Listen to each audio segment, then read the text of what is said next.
Okay, let's call the Finance Committee meeting for April 29th to order. All members are present and accounted for. First item is approval of the agenda. I'll take a motion to approve the agenda. So moved. Second.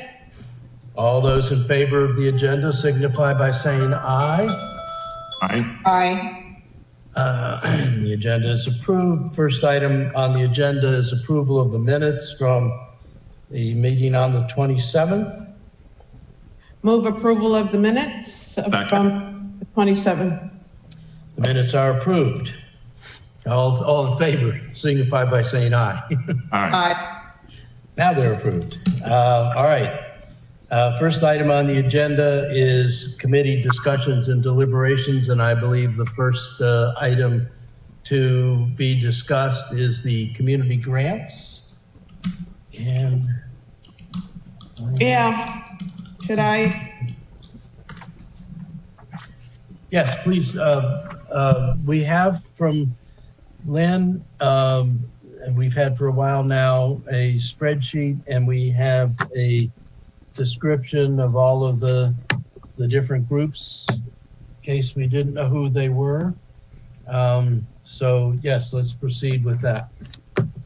Well, I reviewed the mayor's recommendations and made some changes. You know, we had in the past made some decisions about who we would fund and who we wouldn't fund. We had decided that we would try to not entertain new requests because we knew that that would go on into perpetuity. And, you know, when funds are tight, we felt that the more established organizations that had served us well for a period of time were deserving of our attention. So that's one of the things that I kept in mind. I looked at some duplications also of services. And Lynn, I appreciate these things being categorized for the most part by like services. So, Mr. Chair, would you like for me to go through the recommendations that I've come up with? Most of them are the same, but I can just highlight the differences if you'd like. Whatever. Yeah, I'd like for you to. Okay, so the first item that I added funding to was To Need a Healthy Mind, which is a food program. I think we're all acutely aware today of the need for food programs with the school system providing meals through this pandemic crisis. We know that a food issue is a big problem. So I added $4,000 to that line item. Excuse me, Alderwoman Finlayson. Did you want this up on the screen while you're going through it? Yeah, please. Okay. So the total is 8,000? No, it's 4,000. Oh, it already says 4,000. I thought, wait a minute. Yeah, but that's a change that I made Oh, got it. Okay. because the mayor hadn't proposed anything. Could we scroll up some on the chart, Julian?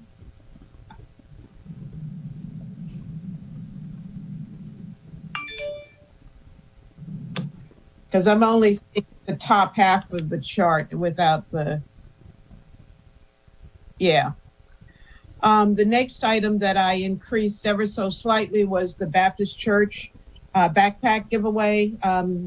Not backpack giveaway, backpack buddies, where they provide 7 meals to kids on Fridays to take home. And they've been at $3,500 for a long time. And I thought we could increase that by 500 to give them, to allow for increases in cost. The next item goes down to educational programs. This title is misrepresented. I spoke to the executive director. They did make a request for their summer jobs program, which was for $2,000. And so We're lost. The Community Action Agency, which is the third item, the first one under education programs for youth, children, Yep. youth. I added 2,000, which was the the request, and that's what we had been giving them for their summer jobs program. It is no longer totally a summer greens program, but it is a summer jobs program. Can I break in for a second? Sure. Julian, how do we get our thumbnail sketches instead of on the side over top of all the numbers across the top? Is there something we press? Ross? Yes. Sure. Okay, I just went up to view options on the top of your screen, Right. and I picked a selection that says side-by-side mode, and that shrinks the presentation down a little bit and shoves it to the left so the faces aren't over top of what they're talking about. Is that two blue bars, one on top of the other? No, go up to the top, not on the corner, the right corner. Go up to the top where it says you are viewing Julian's screen. Right? View Well, options there. View options and go side by side. See if that helps. I don't have anything that says view Yes. up. Yeah, Yes, it does. mine is different. I see, but right now I see Fred, and he's in the lower right-hand corner, and he's not over the chart. But Julian, is there a way to make it full screen? That might help. It is as full screen as it'll get. Okay. With the iPad, it is a little different. I think Ross, on your computer, you can actually drag it to, but if that works, Right. I'll double check. I can't remember if there's the best way to do it on the iPads. I'll look at that real quick. Okay. Are we ready to go on to the next item? Well, Yes. no, because now I can finally see. What was the last one you were talking about, Sheila? It's under education programs for children and youth. The first item, which is the summer jobs program. So they got 2,000 last year. They didn't request anything this year?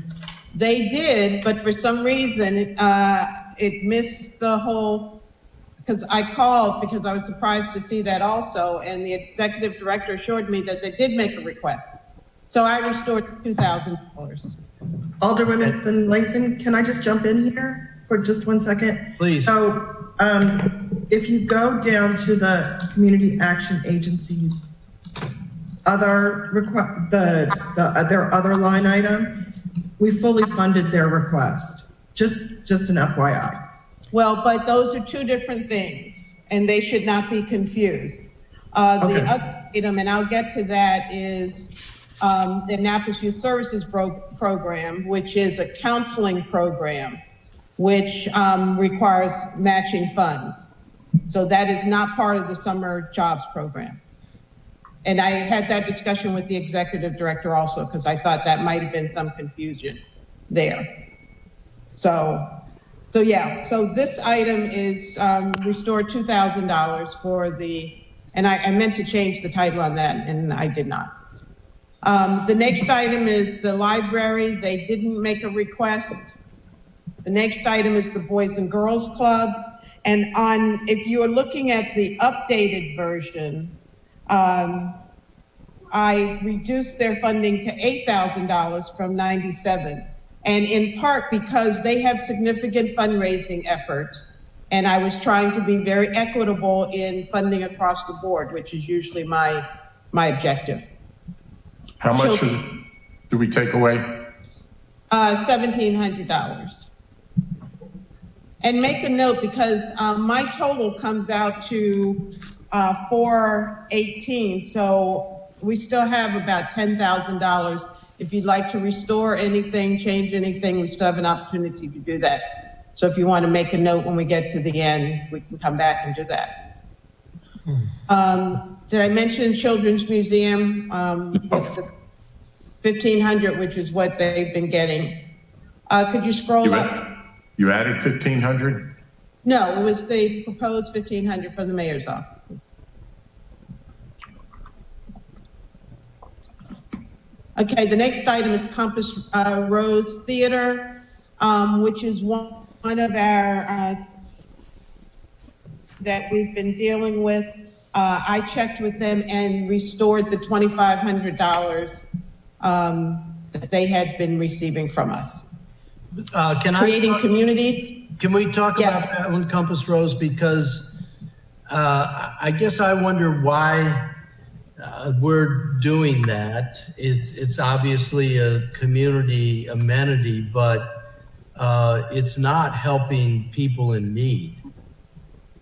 Well, but it does help the overall community. They do any number of youth-oriented programs and training opportunities. They're connected in and loosely with Maryland Hall and all of our other cultural amenities.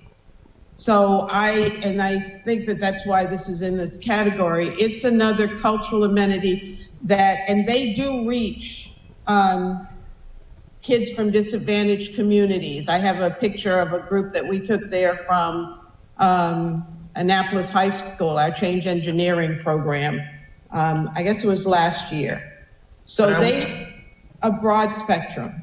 Are we being even-handed then across all theater organizations? And are they the only ones that do community outreach?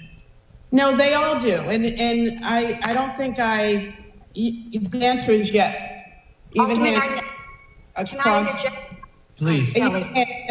Can I even-handed across the board? Yes. Hi, thank you, Alderwoman Finlayson. In this case, Alderman Arnett, I believe that if they don't get this, they're probably going to go away.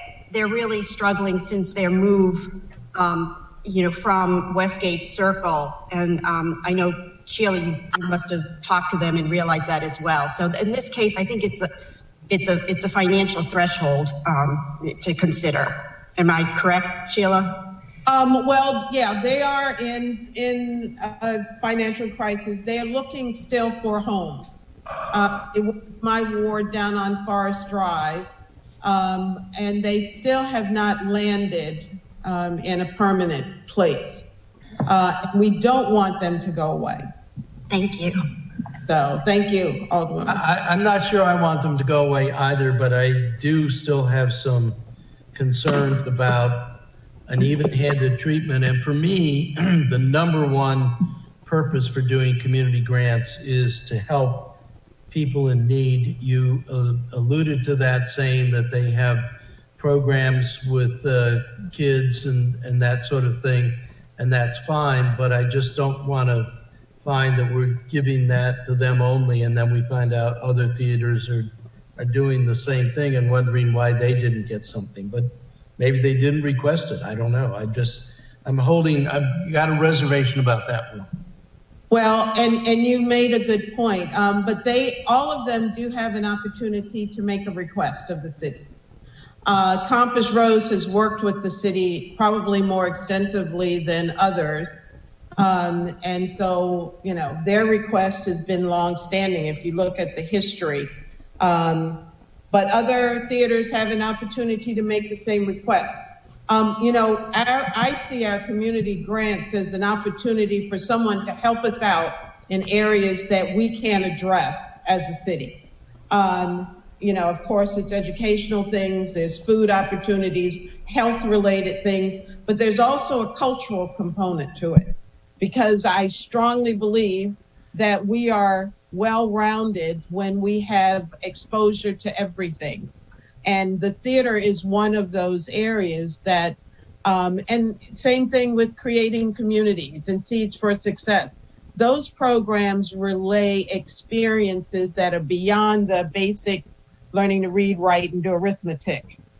They give us a better rounding as human beings. So let me stop for a second right here and go back because we've sort of jumped in whirlwind-like, which is what I asked you to do. But Lynn, what we do normally is take the information from the committee and as the mayor proposed from the committee work, and then we sit down as the finance committee and go through and make adjustments here and there.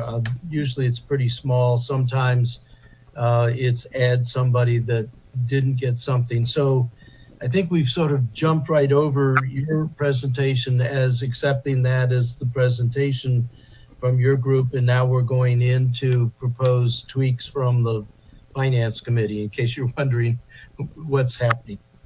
So, and certainly feel free, to interject like you did on that one, so we can clear up any confusion. No, I recognize that I made my presentation last week, or we lose track of time nowadays, but I do recognize that I made my presentation. I will just note here that Compass Rose did not submit an application. And yes, for this year, they did not submit a request. Who did not? Compass Rose. That we gave. Okay. I am proposing 2,500, which is consistent with what we've given them in the past. I thought it was. I don't know how detailed you want me to be in this conversation, and it is, for the world to see. So I don't know that I'm comfortable necessarily doing that, but I know that they are struggling, and I know that they are searching for a new home. I need to go back and double check, but I don't believe they've signed their grant. They've executed their grant agreement from last year or spent the $2,500 we awarded them last year. So I would just caution making awards to organizations that did not make a request, or because sometimes those organizations leave the money on the table because they aren't able to fulfill the obligation needed to, they're not able to fill the obligation for which they made the request. And so if they're not able to fulfill the obligation as an organization, then they're not able to access the funds, and then the money isn't spent anywhere. So it doesn't go to any organization. It just goes back to the pot. Okay, so that's a good point. I guess which is not spendable, right? Which is not spendable. The Anne Arundel Community Action Group and make sure we have something signed for them for that $2,000. But I just wanted to just interject the process we're going through now, which is our normal process. And of course, we want to hear from you, Lynn, when there's information that needs to be interjected into the discussion. But we're plowing right ahead with the community grant, the Finance Committee deliberations on the community grant amounts. And so after this, the council then gets to make their recommendations on what they think the amount should be. The council makes the final vote. We're just making a recommendation. This is a Finance Committee recommendation to the council. The council can take it up and do whatever they feel needs to be doing, as long as there's a majority vote. So in prior to it coming down to the vote, if I don't agree with a particular price or something like that, am I able to put in an amendment and then have it voted on? If a majority votes, then we change it that price? Yeah. I mean, essentially, yes. Usually it's just, you don't have to put in an amendment. You make a motion to adjust it in the. Doesn't have to be a written. Yeah. Doesn't have to be a written one. Okay. Thank you. Lynn, what are the other two groups that did not submit? Well, Fred, can I go through the whole Okay. document? Yeah. But before I continue, Lynn, I would like to have a counting of which organizations did not access their funding for last year and what that amount was and what happens to it. I think we want them to not take the money if they're not going to use it for the intended purpose. So anyway, but we should know what that is and how much we're talking about. The next item is creating communities. I did not change that amount, 8,000. Seeds for Success. I did not change that amount of 5,000 from the recommendation, and the same with the STARE program, which is the second grade reading program. The next item under mentoring life skills programs, Box of Rain Foundation has changed its name, so you'll see that later. And then under restoration community development, the recommendation is 25,000. Last year we gave them 15. Could you move up the chart up, Julian, please? Center for Help. My recommendation is 13,000 from 15. OIC, which kind of overlaps with Center of Help in that they provide a number of Hispanic-based programs also. I did not change that amount.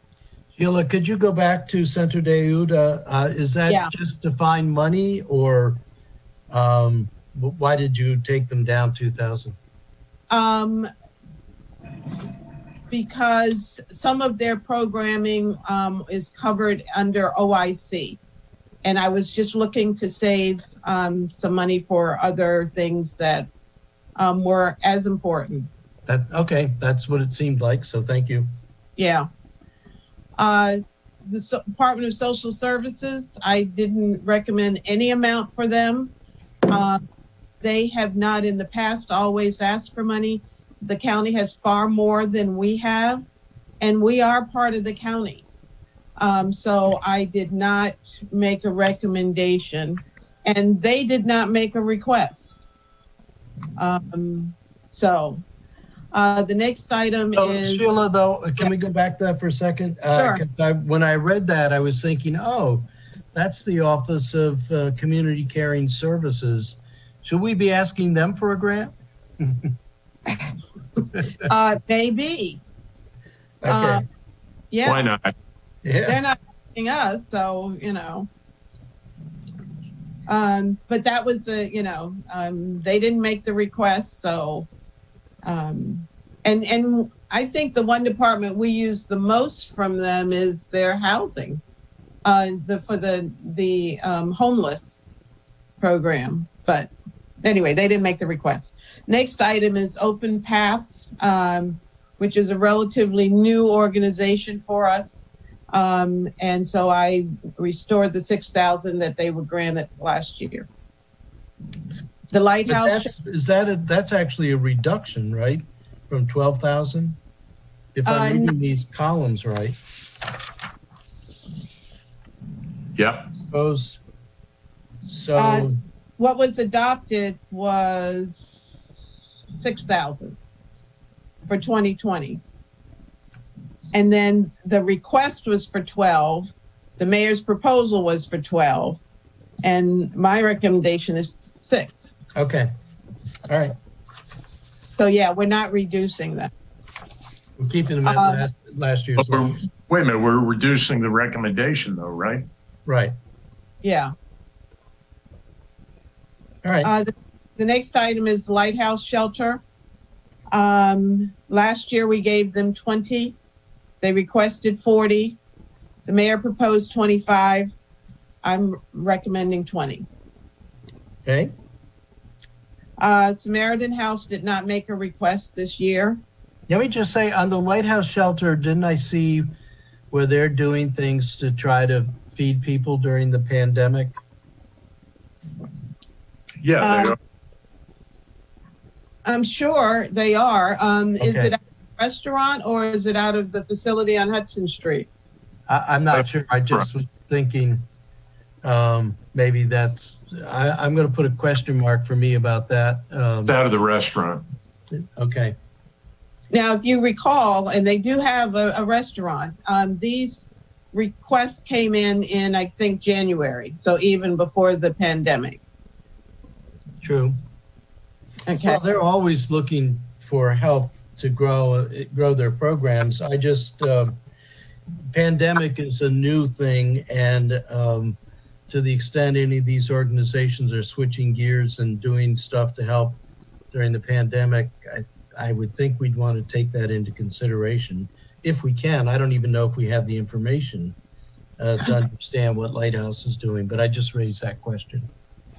Well, that would not be reflected in their grant request for this year because, like I said, the pandemic hadn't hit when they had submitted these Right. Okay, I just yeah, but I mean, as we go along. we can take into consideration anything, and if we want to, double these amounts and double the bottom line, we have the authority to do that as long as we come up with the funding. Right. Samaritan House, I already mentioned. We Care and Friends.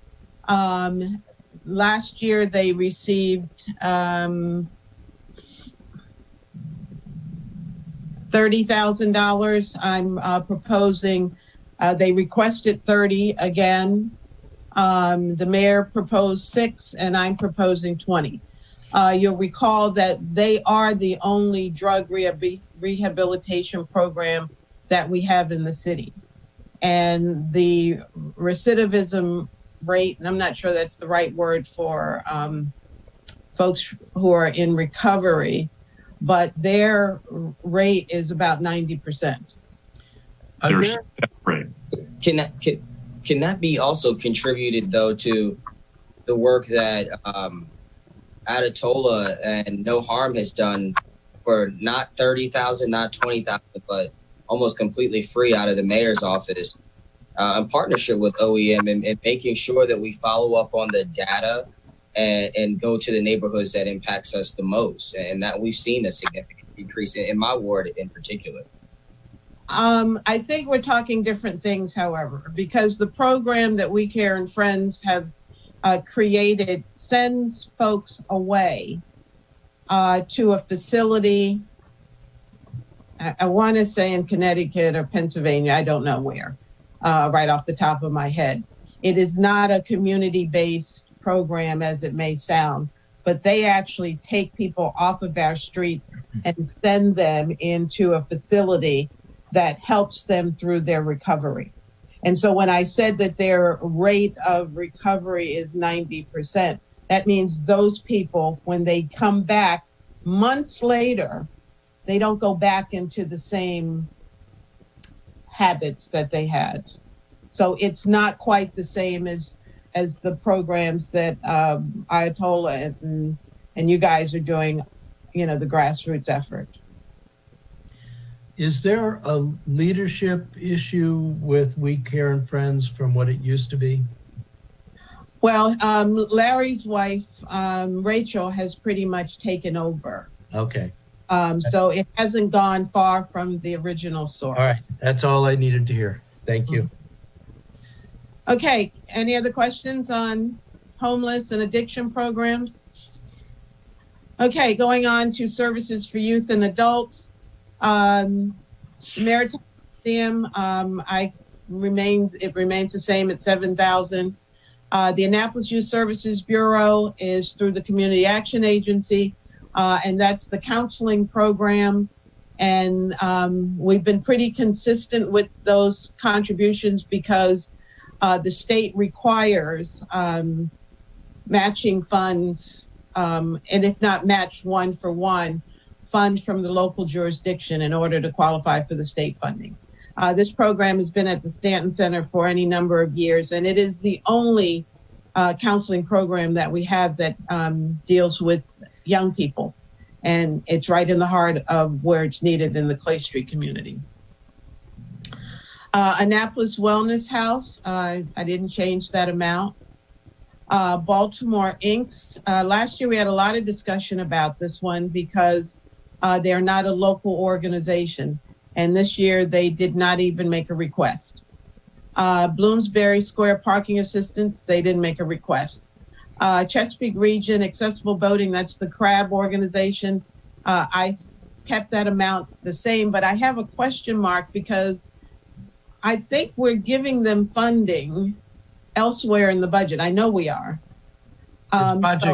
Project Open Space money going towards the purchase of the marina. So this would be different. Okay. Different use. Okay. So I did. Yeah, we actually gave them that program Open Space. That was FY20 money. So FY21 will be county and state money. Okay.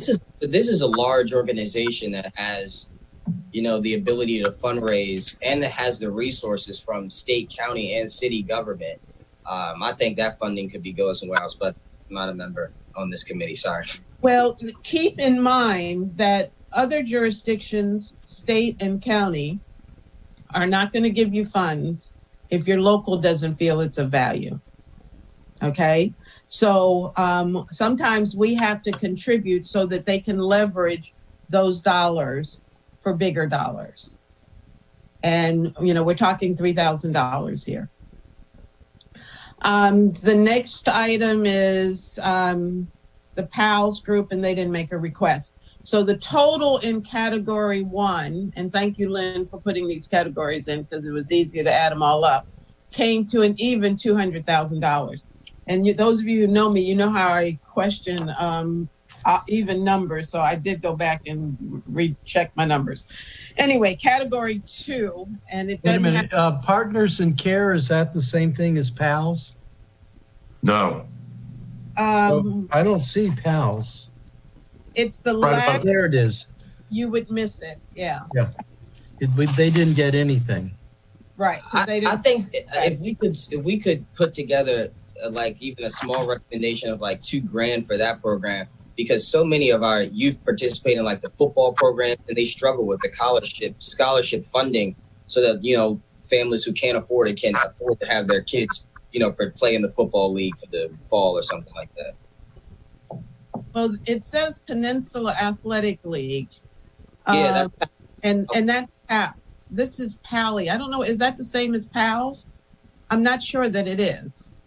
So you need to check it out to see what this organization is. Lynn, maybe you can answer that question. Well, they did not submit a request, it looks like, last year or this year. So I'm not exactly sure, but I can go back and look, but it's definitely not the PAL program that, Okay. that is the police athletic league program, Okay. if that's what you're thinking.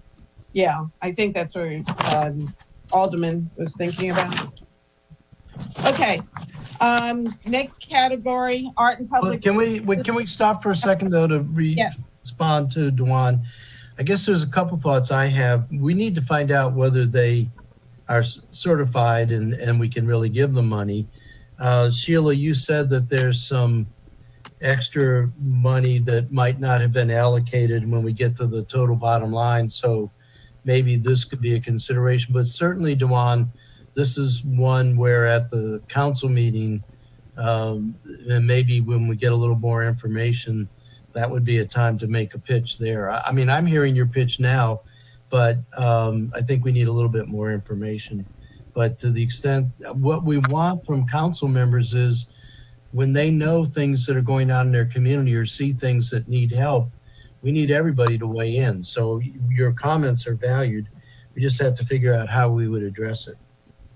Yeah, but they didn't even request any money. I can't imagine we would be giving this money to somebody that didn't ask for it. We're did doing that it. like 5 times. Yeah, we're doing it 2 other places. So Where? Which one? Well, no. You want to sort of go to them and say, you know, what are you doing, and do you need this help or whatever? But that's really up to each individual council member. Mr. Chair, but we're not doing it in 2 other places. There's been some misunderstandings about which is why I was asked to do this, about the intent of these projects. And so, anyway. Yeah, all right. Okay, category 2, art and public places. We already know that we have them in the budget elsewhere. They did not make a request, so moving on. Bates Legacy Center, 28,000, and I didn't change that amount. And that's again, like the Community Action Agency, one of those facilities that has to have the funding from the local in order to leverage funding from the county and the state. Historic Annapolis Foundation. I think I added I thought I had added the 5,000 back with a question mark there. It isn't added back. It is not. I see it. But I think in my total, I did add it back. Okay, because I was going to question. I mean, I think that would be one that we would want to continue to fund, and I think they would be another group that needs matching grants. And certainly, Historic Annapolis is pretty much the heart of downtown Annapolis anyway, Ward 1 for sure. And so that is an error. I did add it back, and I think that's in the total. 57,000 for that category. So if you could add that. Yep, I can find my Yeah. calculator. So that's my fault. But the total is the same at the bottom, the 50,000. Right. No, it's lower by 5. No, I added back at the bottom, the subtotal I changed to 57, but I did not add the 5,000 for Historic Annapolis. Right, so that subtotal should go back up to 57. Correct. Right. And it says it on the chart. I mean, what we're looking at on the screen, it's 57. Oh, that's right. I'm looking at your old one because I couldn't get the newer one printed out. Yeah, so 57 is correct. It's just missing that 5,000 there. Right. Alex Haley Foundation, we have, the monument has been turned over to the city. And Director Gerald can speak to this if you have questions. Traditionally, we have funded about $7,500 to cover the cost of maintenance. And now that amount is being covered by the city. So this 4,000, so it's been reduced from 10,500 to 4,000 to cover the rest of their programming on City Dock with the monument. Director Darrell, do you want to add anything to that? No, that's exactly right. There was actually a fund transfer, a quasi fund transfer from community grants over to Public Works to put that money into the Public Works budget. So should we keep the 10,500 in here? I don't see a 10,500. If you look under the adopted amount from 2020, they received 10,500. Yeah, I think whatever was put in last year was a decrease from what was put in previously for that. So I think they still have some legitimate requirements. It's just lesser than it was before. So I'm going to look into that because I thought the grand total of the two pieces was 10,500, and there was a split 7,000 something for two different purposes. So I'm going to look into that to see, because it looks like the 10,500 might be, and last year it may have been that as of the time we passed the budget, they had not transferred it to us, and so we put the whole thing in here. And then maybe mid-year there was a transfer over to Public Works. So I'm going to take a look and see if this needs to be 10,500 or something lower. Jody, that's correct. So the 10,500 included the funding for the maintenance, because when we passed the budget, we committed the full amount, including the maintenance and their programming. So this year they only came in with a request for programming and not for maintenance. That's why they requested the 4,000. Oh, so the 4,000 is what they requested because right. 4,000. Yes. 4,000 is what they requested for programming only, not for the maintenance. I'm not seeing any of these numbers that you're talking about. I see nothing in that row other than in the stub it says $7,500 for there is a notation at the bottom of this category. Last year, there were two amounts in the budget or in the grant request for Kunta Kinte. One was for the maintenance, which is $7,500, and the other $3,000 was for programming. 4,000. See under the pink category, which was adopted in, I'm looking back to 2019, was $3,000, but there was an additional $7,500. And I don't know why we separated it out, but it was separated out. Well, the spreadsheet that's up on the screen and the spreadsheet I have before me show no entries for this line item in any one of the columns. So I don't know where I see the the asterisk with the $7,500. Right. I don't see any footnote below this subtotal on anything that I'm looking at. And I'm fine if what we're saying is there's not going to be any community grants for this. It's all being taken care of by Public Works. That's fine. I think the spreadsheet is fine, but you seem to be looking at something that I'm not seeing. I am looking at the same thing. I'm looking at what's on my iPad, what's up on the screen. Okay. And it shows the $3,000 in 2019. It shows the 10.5 in 2020, which is inclusive of the 3,000 plus jump down to the asterisk, the 7,500. I'm not sure what the asterisk is connected to. I guess that's what's not clear, because there is no asterisk up there on any of these numbers, but the 10.5, the cumulative total. I just flat out have none of this. I don't have anything on my iPad. It's not an attachment to the agenda. So I'm looking at the screen and I'm looking at the hard copy I printed out from last night, and none of that is showing in what I'm looking at. Let me just ask, is there any money for community grants that is going to Kunta Kinte, Alex Haley? Yes, $4,000. Where do I? And that, Oh, I see it. Okay, I see it. on your chart. Gotcha. All right, I see it. It's I was looking at the category below, not above. All right. And Okay. everybody's okay with that, right? You're good. Fred's good. I'm good. All right. Okay, the next item is Maryland Hall, 20,000, which was the mayor's proposal, and that's the same. The next item is University of Maryland Archaeological Project. What are we going to do with that? There was no request, no recommendation. Well, there is a request, but it went through planning and zoning.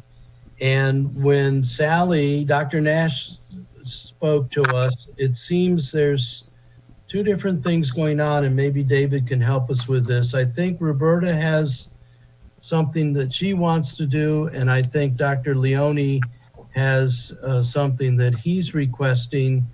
There are two different amounts. I think one's on the order of 30,000 and the other's on the order of 55,000 or something like that. Dr. Leone has traditionally gone through Ian Pfeiffer, Joe Budge, and I. I'm the only one left standing, so he's been communicating with me. I forwarded to all of you a request about, I guess, 2 or 3 weeks ago from him laying out his request, and I have a folder somewhere. But it seems to me like we have two different things going on, one within planning and zoning and one separate from Dr. Leone, and I think we need to have help from the administration to sort that out. You know, I think maybe we need to start thinking about a capital project.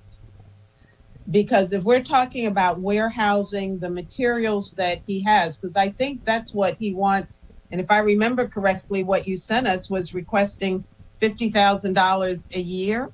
Yes, to go down to the MAC Center in Calvert County. But Roberta and Sally, I think, have a different notion, and for less money. It's a valuable collection. It is particularly important because of the African-American artifacts that are in there, and they are native to Annapolis. One of the problems with the collection is it really is owned largely by the people from whose property the artifacts came from. So there's an ownership question. If they don't get stored, in theory, they get returned to the owners of the artifacts. But David, maybe I got that somewhat garbled. Can you? No, I think that's a good description. And I know Roberta's worked a lot on this and feels passionate that we need to do some, which I agree with. Right now, we're storing these in a storage unit out on Defense Highway or somewhere outside of town in a storage unit, and have been for several years. And we really need to do something with it. But I think that there's a lot of work that's going to go into both establishing the ownership, getting the ownership signed over to the city, getting this stuff sorted out because there's a lot of just dirt in the boxes. So somebody has to go through and really find all the true artifacts. And then it eventually would be shipped down to Southern Maryland to the facility down there. And David, I'll just add that some of that work has already begun and is happening. What does that? I think the number that Roberta has, I guess I would tend to maybe trust that, or at least understand that process that she's proposing and be more supportive of that approach, because it seems very rational. Yeah, David, this is Ellie. It seems like we have two parallel efforts here. I know that Roberta had put in an enhancement for this, and how does that coordinate with what we're looking at here? Or is hers more accurate? Well, I think it's just a different approach. Oh, so she did put in for an enhancement, not through this process, just through the normal. Wait a minute, what's that word you used? That E word? yeah, I know. Yeah, Sorry. Well, it's one or the other, I guess. But the University of Maryland did not make a request. Well, they did the way they knew how to do it, which was through planning and zoning. I don't think it got forwarded from planning and zoning, and I don't know all of the procedures for that, but they definitely did send it to me, and I forwarded it on to my colleagues on the council. There's a email from 17th of April, and there was information from the 20th of March and the 14th of February. There's a letter from the Maryland State Senate from Senator Alfred in support of it. I guess my concern is I don't want this to fall through the cracks that neither planning and zoning or the University of Maryland get any funding and the collection falls by the wayside. The University of Maryland is not going to continue to help store. They had purchased the Washington Post building, the vacant Washington Post building on Route 1 in Laurel, and it was going to go there. It was all going to be part of the University of Maryland library system. And for some reason that fell by the wayside. I don't know why. And so that's why Dr. Leone has been very agitated and concerned. My primary objective is that we figure out what of this collection needs to be preserved, and we do it. I would really like to see some of these artifacts on display on a rotating basis at the Maynard Burgess House. It is an important part of our history, and it's one that I think often gets forgotten or overlooked. So I guess I'm just concerned on this one that if we're not going to fund it through community grants, that it is being funded elsewhere. If it's an enhancement from planning and zoning, that means it's not being funded there either because we're not granting any enhancements. So, correct. So perhaps an option is if we think that this project fits under the auspices of community grants, then perhaps we fund the money that Roberta's asked for as a community grant to ourselves. Or at least take it out of the community grants pot and move it into the appropriate bucket where she can move forward with her project. And I just got an email from Brian Snyder saying a PO to Applied Archaeology for $35,000 will be begin processing. So I think maybe the amount is $35,000 that's required. That was perhaps the enhancement that Roberta asked for, which was right close to the amount that somebody mentioned that thought that she had asked for. What would be helpful for me personally, since Dr. Leone has chosen me to be the bearer of good news or bad, however you view it, I need to get a sense if it's not going to be a community grant. And I think, since our emphasis on community grants is helping real live people in need, that's a tough to pull $35,000 away from those kinds of things is tough for me to argue. On the other hand, it's part of our heritage, part of our culture, part of the things that I think we need to celebrate or remember, because there's certainly Annapolis history we don't want to celebrate, but must remember. And this is part of that. So I just would make a strong plea to my colleagues and to the administration that we not let this fall through the cracks, because it will go away. And that, I think, would be a shame. So I leave it up to the Finance Committee and the Council and the administration. This is an open question. I hate to see zero here, but if it can go into a regular program, and I do believe it belongs with Roberta and Historic Annapolis in planning and zoning, I would be delighted to see it there and be part of our regular administrative budget. But I want to make sure that it isn't going to be zeroed out because it's an enhancement. Mr. Chair, so let's put a pin in that and come back. If we want to add just some money to this, we can always do that. You know, my totals don't come up to the total amount that the mayor had proposed. So, you know, and we can always change other things. So if you want to put some seed money there, you know, with the hopes that we can do better in the operating budget. I think this is an all or nothing deal. My understanding is Historic Annapolis has taken the materials out of the Maynard Vice. We had some materials over in the pump house on Back Creek for the Maritime Museum.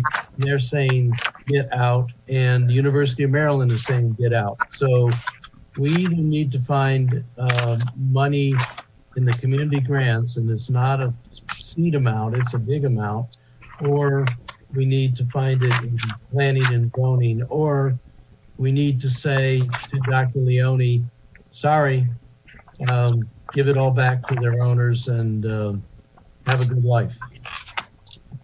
Okay, and as an aside, we should not forget the facility, the Bates facility.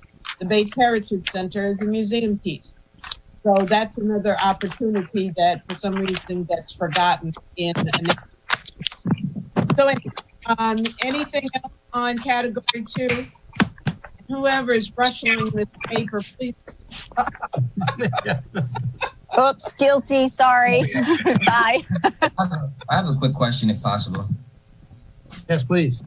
I thought this, but then I seen someone comment, so I had to ask. So art in public places, which I love, but they are able to roll over their, correct? So they already have a head start against many of these programs. And are we scheduled here based on this chart to give them an additional $15,300? Alderman Gay? This chart doesn't give them any funding. Oh, okay. I'm having trouble with the coding. I think that comes out of a different pot of money. Oh, Jody's trying to talk. Go ahead. Yes, Alderman Gay, the AIPPC transfer of $40,000 programmed in the finance non-allocated budget. It's $40,000 again, and correct, it is a separate fund, and they are allowed to carry over what they don't spend. So, so going into the fiscal year 21, they have how much available? Hold on just a second. It's quite a bit, and it is in code. It's actually a 0.0001% tap on the total general fund. We've never, in many years, at least a decade, funded it at those levels. I don't know, Alderman Gay, have you ever met former Mayor Moyer? Yeah, plenty of times. You might want to have a conversation with her, but I would wear protective gear. Then again, you might not. Alderman Gay, we project that they're going to carry forward $38,576 into 21. We're giving them another 40, and that allowed them to spend about $68,000 a year. Now, remember, I think that the AIPPC fund is actually established by code, I'd have to check it to be sure, but it is established by code as a separate fund. So it's not like the community grant organizations that aren't funds that we are tracking within the city. So they aren't getting any money from out of the community grant money. Correct, but they are getting 40,000 from the city. Wow, that's a lot. Jody, I know they're probably not listening, but it is a code requirement that they provide a schedule of how they intend on spending that funding. They do. Do we have it? Did we get it? I don't have anything from them for 21. No, we just right. put the same 40,000, and I know we got it for last year because we asked, but that's a requirement. We need to know how they're going to spend that money. Okay, so I don't know who the contact is there now. Oh, it's a Parks and Recs. It's under the Parks and Recs responsibility. So Archie should be getting that from Cynthia, the president. Cynthia, her last name escapes me. Yeah. Okay. Sorry to ask you to do that, but I'm going to follow up and send an email. I may even have her email somewhere. Yeah. I've gotten stuff from her before. Thank you. I would ask that we be cautious in our requests. Yeah. Like the pandemic that we're involved in. So I'd hate for them to, out their whole schedule only so that it will change because they can't have events. So, let's just keep that in mind that these are not normal times. Point taken. All right. Any other questions? Category 2. All right, could we move it up on the screen, please? Category 3, Annapolis Film Festival. They did not make a request through this process, but we know that they will make a request because they have every year. We've given them $15,000. If you recall, in the winter of this year, they came, this is before the pandemic, and requested additional funding. So my proposal is that we give them $20,000. The Volunteer Center of Anne Arundel County. Even though they haven't put in a request. But we know, but we know they're going to come before the council and make the request. So yes. At the last minute and ignore all of what they've been instructed to do before.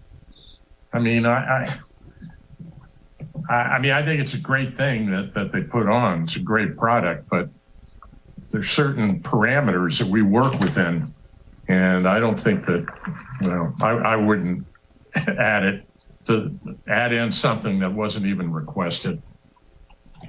Alderman, but we know, assuming that we get back to some level of normalcy, we know that the event is going to occur. We know that we're going to have to make a contribution as partners in this tremendous event. So we can pretend that that's not going to happen and not fund anything, or we can take the proactive step and say, we're looking out, we're considering it, we appreciate, and we say that time and time again, how important their event is to the social or the economic vitality of our city in the month of March. And so for us to just pretend that that's not going to happen, I don't think is a responsible thing for us to do. So this is my proposal. We can do. And may I go on? Sure. I already said it. Okay. Category 3, so that's the total, no volunteer center. Going down to sorry, I was on mute. I'm with Fred on this one. I've always thought that this is not in the same spirit as helping volunteer organizations help people who need help. You could argue, well, maybe CRAB isn't, but I think they are trying to help people with disability. I've always been uncomfortable with this. I know it's been the favorite of every mayor we've had so far, but I'm very uncomfortable with this, and certainly this amount. Basically what they really come in to ask us for is free circulator. And that's something we can do out of the Department of Transportation without getting into the community grant pot. So I'm certainly putting down a marker that I have a big question mark on this, and certainly at that level.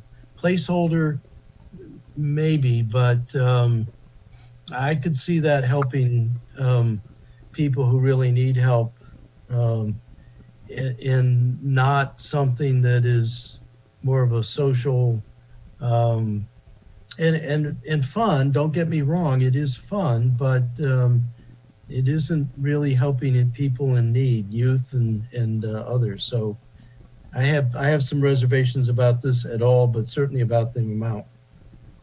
Well, I have to say, you know, fun is one thing, but this is not a parade. A parade is fun. Okay, this is a cultural activity in the city. We have sponsors from all over the country, probably, and the host city cannot conjure up enough money to be a sponsor. I mean, we should be a sponsor at a high level. We are not. We're barely a sponsor at all. You know, the economic vitality of our city during this particular month thrives. And we do care about that. We do care about the revenue that's being brought in. We have a responsibility to be a partner with them, I think. And so, you know, it's not just a fun activity. This is something that really contributes to our city and puts us on the map as someone who genuinely cares about the arts, cares about the cultural vitality of our city. So, you know, keep that in mind. You know, when you want a fun parades and all kinds of other things. Hey, you know, I'm not a big one for funny parades either, believe me. But, you know, so, I'll tell you what, I won't fund parades if you don't fund this. I just think that this is, wait a minute now. This is really at the margin, and certainly to me doesn't have any place in this pot of money. I view community grants as things for the community to help groups, help the community. And we're not paying for all of those services. We're largely helping them and giving them the seed money and the matching grants. And I've said what I've said. I just think this is way more discretionary than helping the community. Juan? Yeah, I agree with, Sheila, it does play a pivotal role in our communities. In particular, the film festival opens up their arms to the kids from Seeds and in Eastport and all of our after-school programs, and they participate in the film festival. They get free tickets. I think they sponsor like 200 free tickets for low-income communities to attend the festival every year. But outside of that, they sponsor their summer program, which is $2,500 a student. And I think they do another 50 kids from public housing and low income communities every year to get there. So I think they are definitely engaged and involved in the communities. Do they work with Rob? Wait a minute, Fred has his hand up. Let's I'm Fred. sorry. I just have a problem giving money to anybody that hasn't asked for it. Hey, I didn't ask for any, and I put a new roof on my house. You guys got any money for me? I mean, I work in the community all the time. I don't really see it as being that different. And Fred, I got my check from President Trump today. He deposited $300 some odd into my account. I didn't ask for it. I mean, obviously, I'm being facetious when I say I need a new roof, but I just think, good grief, we've got a limited pot of money, and these people don't even think they have to ask for it, and we're giving them, how much is it? $20,000? Give me a break. I don't agree with that logic in any way, shape, or form. I think you're right. They have come in the last couple of times at the last minute after being told that will never happen again. They keep doing it. And, if they want or need our help, they can ask for it. the same as everybody else on this list. All worthy causes, by the way, but and so is this. But I don't even know what their needs are, and we're going to give them $20,000 just in case you need it. I don't think so. That is so not a fair representation of them. But okay, I'm not going to argue the point anymore. But no, but let me say something, please. I take what Dewan says. Hey, you guys, go ahead. I take what Dewan says to heart. I also think I have a recollection, and I wish Rhonda were here, that Rhonda also has been doing some work. I might not be correct on that, but doing some work with the things that she's doing. I just, I mean, this is an increase, and we're, you know, in the past when we've given them money, it's 15,000. So, you know, if we're going to have a placeholder, let's have a placeholder that's not an increase. And I guess we do have to go back, and I guess this falls on you, Lynn, and find out if they're certified, if they've done all the things they need to do to get the grant money. And it would be really, I don't have a problem with giving them in-kind services like circulator extensions and things like that, which do cost us money. But I'd like to know more about what this is going to. If they're saying, if you give us $15,000, we're going to give you 200 tickets for people who couldn't ordinarily go to the festival, or we're supporting filmmakers that are documenting cultures and that sort of thing, yeah, maybe that's more in line with the community grant money. But I think this is clearly one where I've got a circle on it that we need to circle back to it. Okay. I'll explain briefly. I went from 15 to 20 because they came back to us this year and asked for additional revenue. And to say, we outsourced the circulator, or at least SP Plus outsourced the circulator. So that does cost. I know. But it does cost. Yeah. And they have youth programming and as far as filmmakers. And if you've ever gone to the shorts, the film on Sunday, it's usually, I guess, where they have the shorts where the student films are shown.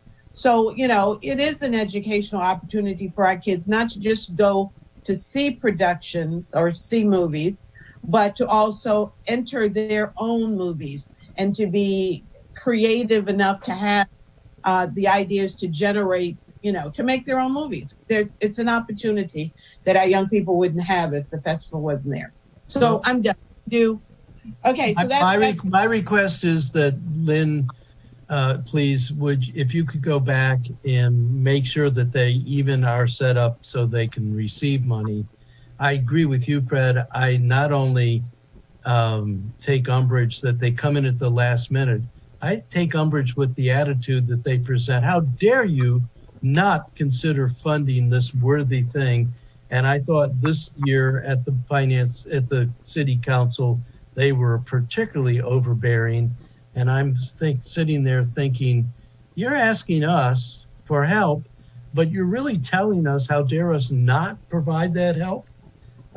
So I think we need to make sure that they can receive whatever amount of money we decide to put in here, and that they really do come in at this time as opposed to at the last minute at a council meeting with an emergency resolution, an emergency suspend the rules, and an emergency, give us what we want kind of request. So that's zip.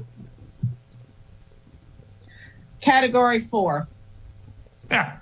Let's see what you do with Annapolis, London Town, Four Rivers, 28,000. Yeah, what is this even? Good question.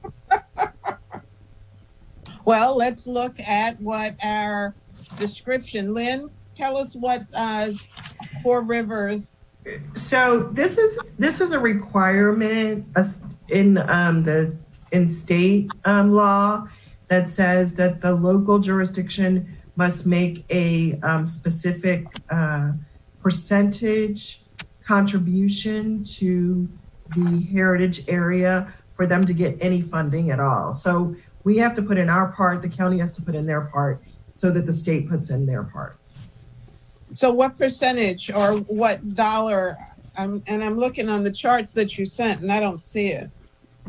So the dollar amount that they requested that is required is $28,000, and that's what we recommended.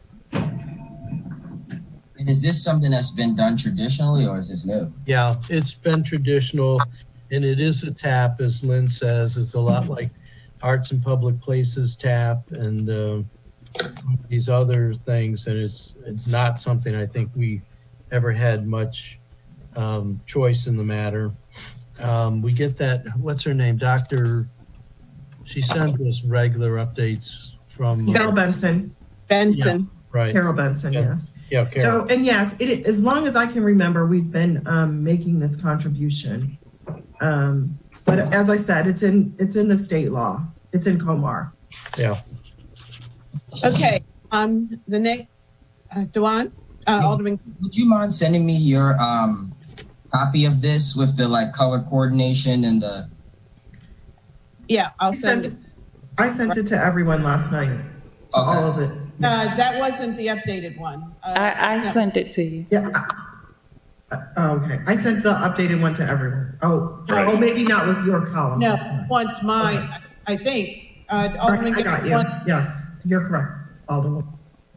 Okay. The last item in this category is Muro Uplift, and they didn't, that's the Omega Foundation that works out of Asbury United Methodist Church, and they did not make a request this year. So that total in that category is $28,000. Could we move up? Can we move the chart up, please? Many of these are new items, and I had trouble coming up with funding if they didn't ask. I'm not sure how they got on the list if they were new items. But charting careers is what used to be Box of Rain. So I maintained that at 8.5. And that was all that was funded in that category. Can you move up, please? But they didn't ask for anything? They didn't ask for anything. No, charting careers did ask. Okay. But none of the other groups, the Annapolis Marker Space, Langdon Green, and the Community Health Center Parole, none of them asked for anything. Now, the Community Health Center Parole, that's Rhonda's group, right? Right. I'm surprised they didn't ask. Lynn, did you check with Rhonda on this? I did not check with Rhonda on this, but the request they made last year was a capital one, and I know that they're still working on that project, and so and have not yet completed it. So I'm pretty sure we don't provide them any program funding, but they were making some improvements to the building and made a request to us last year for They're that, and it was funded. COVID testing center, as I recall, and I'm sure they're getting, a grant from the county for that. From the health department. Yeah. This has lots of history and tradition, is my understanding through Rhonda and Lon Powell and Dr. Harris. And this is one of the bedrock foundations in parole. I guess I would ask the committee, should we at least ask Rhonda why they're not asking for money? And again, they are serving the community. To me, that feels like it's very much in the spirit of what I see as the community grant purpose. So, wouldn't they be receiving additional funding probably due to the COVID crisis right now? I could imagine from the county, state, or federal partners. I would think so. I would hope so, but I guess I just want to. Rhonda can make her own pitch when we get to this gets to the city council writ large, but I just want to make sure this isn't an oversight. I think if my memory serves me correctly, she did put this 20,000 in at the last moment last year. I could be wrong about that. Okay. But I do know, I just learned this morning that the health department rents from whomever the board or whomever owns the building. So the health department does use that building. The COVID-19 testing that took place on the outside of the building. Yeah, I think you're right. I would just chalk this down as one of those council members need to take care of each other. And I just want to make sure that this isn't an oversight. But, you know, if they didn't apply, they didn't apply. So let's go on to new 2021. Banneker Douglas Museum, 1,000. Brendan Sailing. Don't know what that, well, I do know what it is. But they are duplicating what Crab is doing or attempting to. And so I took away that 2,000 because I thought it's already being done with another organization that we've been putting a lot of support into. And it isn't really an overlap with Crab. Crab is people with physical disabilities. These are children with learning disabilities. I guess I would like to, Lynn, did you have any direct conversation or interaction with these people? I have not, but the grants review committee, in reviewing their grant, did recommend that they be funded for $2,000. I have not spoken to them. Okay, I guess for my colleagues on the finance, I'd like to put a little check, an X there or something. If we find a couple of extra dollars, maybe we can come back. Of course, I'm exhibiting my partiality to sailing, and I admit that bias, but also I have a sister that teaches children with learning disabilities, so I have another bias coming from that. And Fred, you have a wife that did that. Yes, she did. So if we find that things don't add up and we could find a couple of dollars, I'd like to make a pitch that we consider them. We've asked you, Sheila, to give us the cut, and I want to honor that. And I think appreciate what you've shown us so far, and largely it's consistent with what we got from Lynn and the administration. So I'm pretty happy, but and we're almost done. yes, so let me go on. Jonathan Rose, no funding. New company or new. So this was something I was working on with Bay Ridge Gardens because they were having issues with contracting a GED program to serve the residents. So in the original application that they submitted, they partnered with OIC to kind of create, some partnership. But because Bay Ridge was a for-profit organization, the partnership didn't work out. So. But maybe we'll try again next year. Okay, and as you mentioned, OIC does do GED programming, so they may be a good partner. And since we're funding them already, you should be able to tap into their resources through Mr. Green. Perfect. Thank you for that. Mm-hmm. Maryland Reentry Resource, new program. However, a program that I suspect, and I'm recommending we do the 5,000 that the mayor's office is proposing, a program that helps those who have been incarcerated to re-enter into our community in a very positive way. So it's a necessity, I think. The Newtown Community Development, I don't know why their history isn't here, because they've received 20,000 in the past, not in the recent past, but they have received funding in the past. They requested 30,000, and I'm recommending the 15,000 that the mayor's office proposed.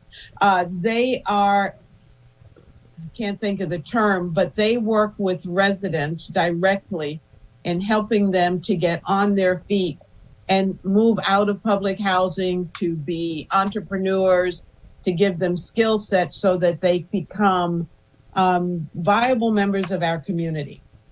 And so this is a homegrown program that's been ongoing for a number of years. They stretched their money out because, like I said, we gave them $20,000, and it may have been 3 or 4 years or 5 years ago.